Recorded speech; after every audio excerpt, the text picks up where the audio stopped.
My dog died 10 years ago. Say my bad bunnies died. I'm so sorry for your loss. Say I'm so sorry for your dog in a better place now. Is your bunny painting? Is your bunny attacked by a wolf or just bitten? Bitten. I'm so sorry, my dog painted it with bloods. That's all, guys. So that's all because I'm not gonna just talk about it. I just add some this and this. My dog just died 10 years ago.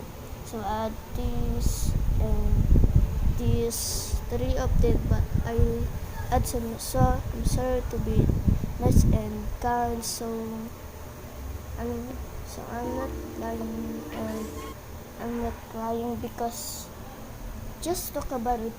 Tell me in the comments if you're crying. So that's all. But first, tell me in the comments I'm crying. Bye. Oh my god.